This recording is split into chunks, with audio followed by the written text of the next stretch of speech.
What's happening, guys? It's Mark Jones, president of iTHINK Mortgage, and I do a podcast every week, but I wanted to launch this series of informational videos to be able to have a catalog of the different types of loan programs. Today, we're going to be starting with FHA. That's impactful. Yeah, it's deep.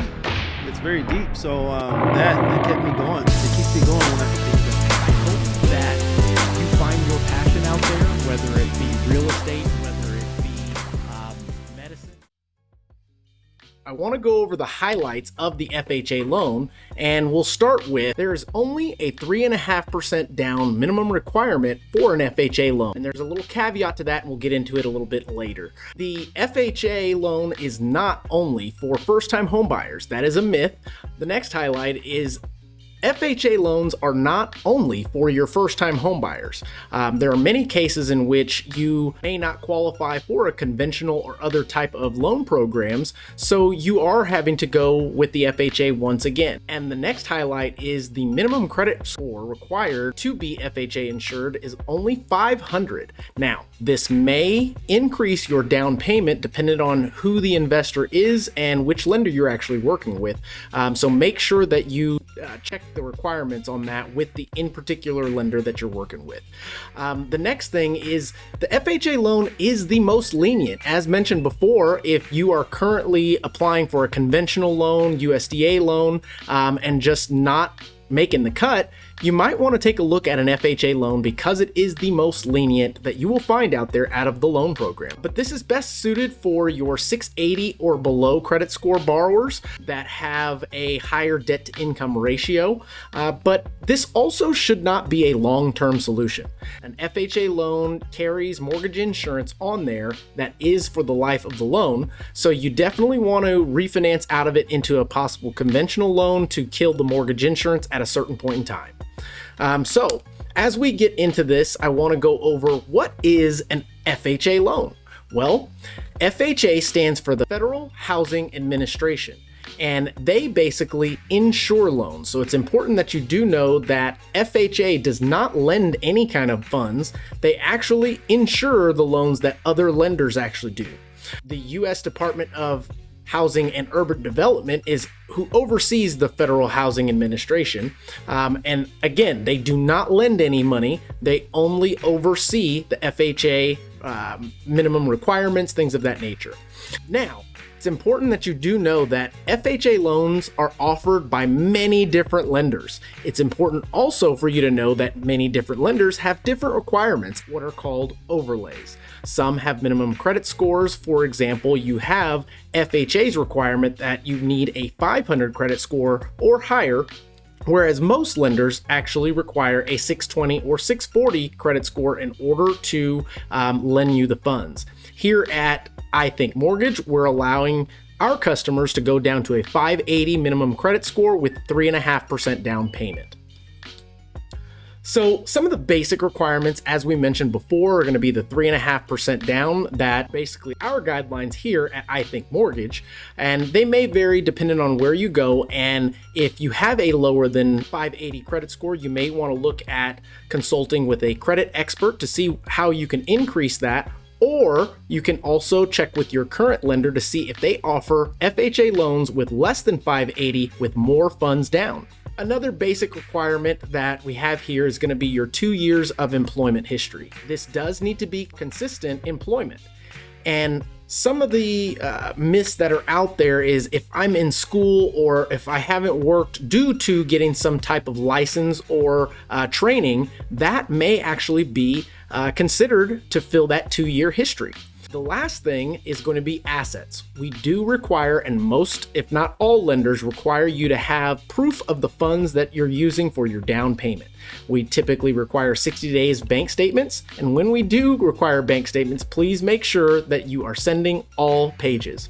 Any gaps in employment will need to be covered and explained. So one nice quick way I like to remind myself of this is CIA. It's going to be credit, income, and assets. So as we move forward, the documents that you're going to be needing are mostly basic documentation that we require for any loan program out there that is going to be sold on the secondary market. So starting with a full 30 days worth of pay statements. If you're paid weekly, then I'll need 4. Semi-monthly, we'll need 2. And if you're paid bi-weekly, we'll need 2 to 3 possible statements of your employment. Now, we also do require 2 months worth of bank statements, and these need to be all pages. It's important that I do stress this to you. Even if the last page of your bank statement is blank, if it says 1 of 6, we do need all 6 pages. That's super important. Then it comes to your tax returns. If you are basic W-2 employment, you do not require to provide your tax returns for the FHA program. Now, a little caveat to that is if you are piggybacking an FHA type bond program or grant, there are instances where it is required for 2 to 3 years worth of tax returns to basically prove that you've never been a homeowner before. The last piece and simple piece is going to be your driver's license and your social security card. That is so we can verify you are you. Now, for self-employed borrowers, it's a little different. There's not as much documentation in some cases, and sometimes there are a ton of documents. It all depends on the type of business and how you are structured. But going over just the basics of this is going to be a 2-year tax return based on your business and your personal tax returns. If you do operate as a sole ownership or a sole proprietor, you typically would use a Schedule C. And in that case, you wouldn't have business tax returns. It would just be your personal, but make sure to include all schedules, including your C. The next thing we're going to need is similar to previous documents, such as your 2 months bank statements, proof that you actually own your business. And we can do this many different ways, but make sure to get with your lender or myself if you have additional questions. The last thing that we will need is going to be a year-to-date P&L statement. And this is to show that your business is on pace or on track, making the same type of revenue and bottom line income that you were the year prior. And keep in mind that self-employed borrowers do tend to write off quite a bit in order to pay less taxes. There's nothing wrong with that, guys. Just keep in mind that in those instances, we may need to go with a bank statement type loan that will require at least a minimum of 10 to 15% down payment. So, one thing that I really wanted to share with you guys is an FHA first-time investor hack. I love this method and I love educating my borrowers on how to actually accomplish this with the use of an FHA loan. So, the whole goal of becoming an investor is to have your properties either provide you with disposable income, residual income, or to help leverage paying some of the bills that you may have. One in particular is your mortgage. You can purchase a 2 to 4 unit property as long as you occupy one of the units as your primary residence. This allows you to potentially capture the income and revenue from the additional units you have around you. This is used very frequently with first-time home buyers so that they can themselves become investors and start having their actual mortgage be paid off by the properties around them just for collecting rent and keeping good tenants.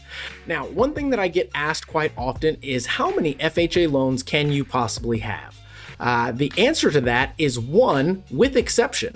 There are a few exceptions to this, such as relocating. If you are relocating to an area, especially for work, within an unreasonable distance of the first FHA insured property, you have the ability to get another FHA loan. Unreasonable is typically defined as 150 miles away from the other property. The next thing is going to be divorce. Let's say that you go through a divorce and the property that you had purchased is in the name of your ex-spouse. You yourself are on that loan as well, and the property gets awarded to the ex-spouse. In that instance, you actually can apply for another FHA loan without any hitches, as long as you can show proof, typically in a divorce decree being awarded to the ex-spouse, and accomplish the goal to getting into a home. The next thing is increase in family size. If your family size happens to increase and there just aren't enough logical bedrooms for the new family members, then you possibly can take a look at getting another FHA loan. Now, keep in mind, FHA is a stickler when it comes to this scenario. Get with your lender to find out exactly what the requirements are in your given scenario. This may vary. The last thing is if you were actually a cosigner for someone else on an FHA loan, but you do not occupy the property. As long as you can document that, you may have the ability to purchase another FHA insured properties. So, all in all, I believe that FHA is a great program for many different reasons. A couple of those reasons, in my opinion, are if you happen to have a higher debt to income ratio, lower credit scores, maybe you are trying to buy an investment property and it is your first time purchasing. That is a great way to use an FHA loan. To find out more information about FHA loans, you can visit our website at ithinkmortgage.com. Contact us today. If you got anything out of this content, please make sure to hit the like button and subscribe, or even share it with a friend, somebody that may be able to use this information.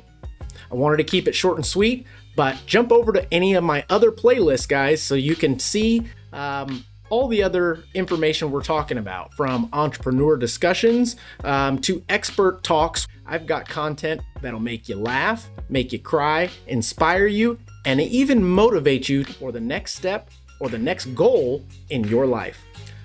I'm Mark Jones, president of iTHINK Mortgage, and thanks for investing in yourself.